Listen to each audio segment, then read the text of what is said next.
What's good with YouTube? I wanted to make a part 2 on how I got an 800 credit score. So today I'll break down how I hit an 800 and why the type of credit cards that you use makes a huge difference on your credit profile.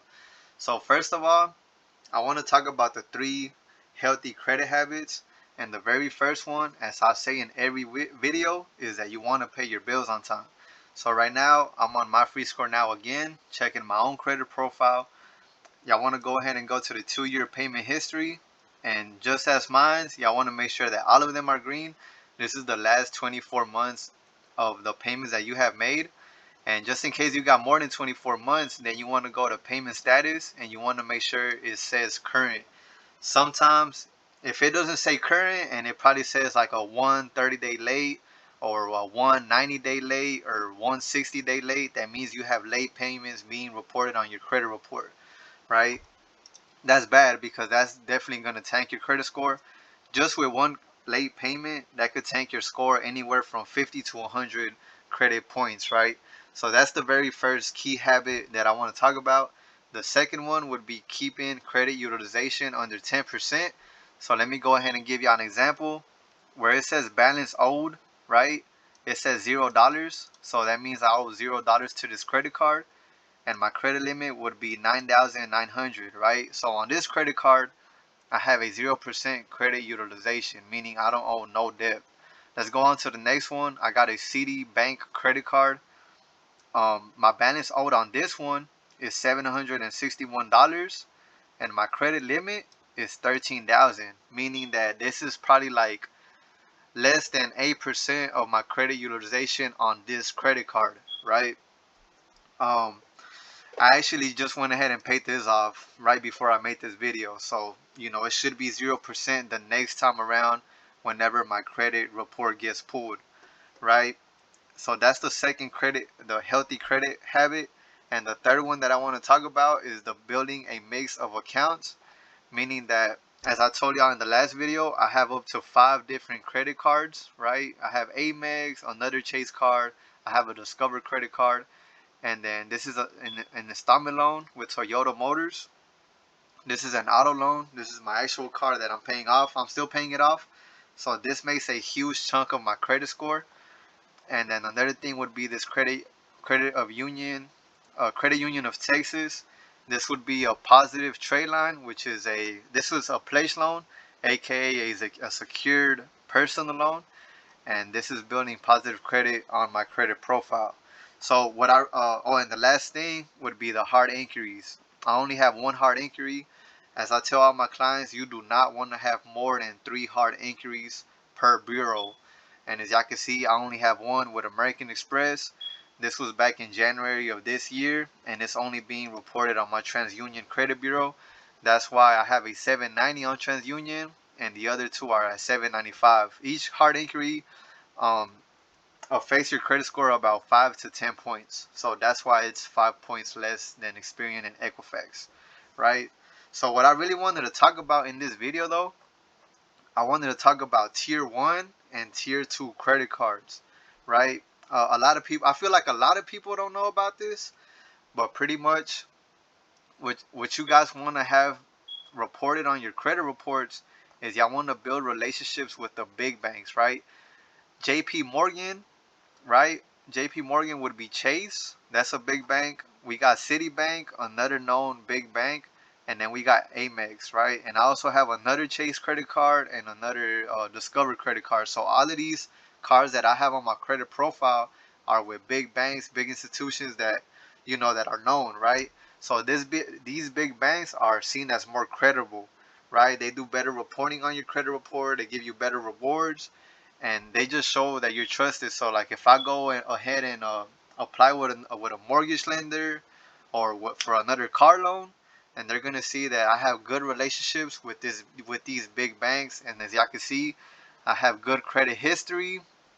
I have low credit utilization with all of these big banks. So that's what makes up a good credit score and a healthy credit profile. Now, so an example would be like if you go to the Chase credit cards, you want to go ahead and apply for these. Y'all want to make sure there are Visa or MasterCard credit cards. As y'all can see on here, Chase has both Visa and MasterCard.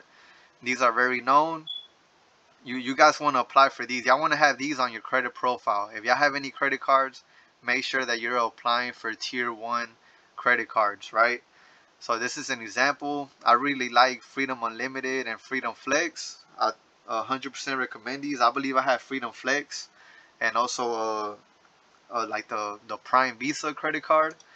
Another one would be um, Amex, American Express. This is a huge bank. This is a big bank, really known.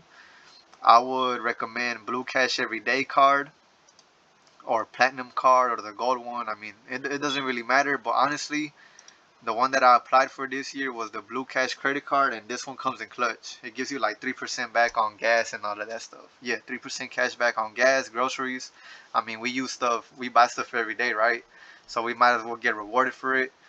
And another one is City Banks, right? This is another big bank, and I would probably recommend y'all with the City Double Cash. This is one of the ones that I also do use a lot. You get 2% cash back on everything, right?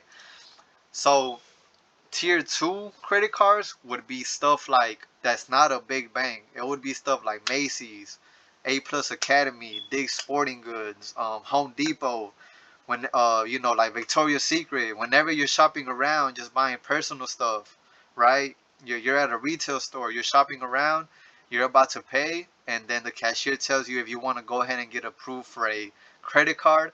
And a lot of people, I guess, they say yes, right? They go ahead and apply for a credit card. Which, look, if y'all already have a tier 2 credit card, that's fine. I would recommend y'all to go ahead and pay that off, right? But y'all need to make sure that y'all get tier 1 credit cards. If you only have tier 2 credit cards, that's really, you're not really building a healthy profile. You are building credit, but you're not going to get the best credit score, if that makes sense.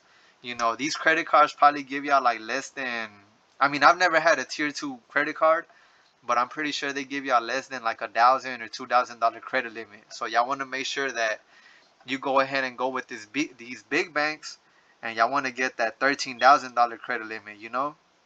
Get that $9,000 credit limit. That $12,500 credit limit, $10,000 credit limit. Y'all want to have these big numbers that makes your big get you a good healthy credit score. And y'all don't want to apply for these, right? If you have already, I 100% recommend to go ahead and pay those off, and then go ahead and apply for the big banks, right? The tier 1 credit cards, right? So we got stuff like Macy's, we got stuff like Academy Sports and Outdoor credit cards. Whenever I pay, they always try to get me to sign up, but like I'm good, I don't, I already got, tier 1 credit cards. I understand that they try to give you a little promotion, like we'll give you like $50 off or whatever. But if y'all go with like American Express, y'all gonna get like $200 cash back. All you gotta do is spend like, spend a credit limit in the first 3 months or something like that. You're still gonna get rewarded, and you'll get bigger rewards. But just make sure that you go with tier 1 credit cards. That's healthier for your credit profile. Here's another example, like Dick's Sporting Goods. Some other ones are like Home Depot, Victoria's Secret. Y'all do not want to apply for those credit cards if you want a good and better credit profile, a strong credit profile. So whenever y'all apply with other lenders, they prefer to see tier 1 credit cards on your credit profile. It just signals like a stronger credit worthiness, right? So like I said, if you're in tier 2, you just want to go ahead and level up and apply for those tier 1 credit cards. Want to go ahead and keep the credit utilization low, and you don't want to close the old cards, but make sure you have them open, available, so you can go ahead and apply for the new ones. And you want to aim for a healthy mix of credit types, right? So if y'all got any questions, y'all got my Instagram. Y'all make sure to DM me. If y'all need help disputing late payments, debt collections, charge-offs, make sure to DM me and book a free credit consultation. I'll leave the link in the bio in the description. Y'all can go ahead and book that with me. And if you want to check your own credit profile with all 3 credit bureaus, TransUnion, Experian, and Equifax back to back, just how I'm showing you here right now, then I'm going to leave a link in the bio. It's going to be my free score now. I'm affiliated with them. and you will only pay $1 for a 7-day trial, and it will show you your full 3 credit bureau reports. If y'all, like I said, if y'all got any questions, make sure y'all go ahead and subscribe, like, and comment, all that good stuff. And I'm out.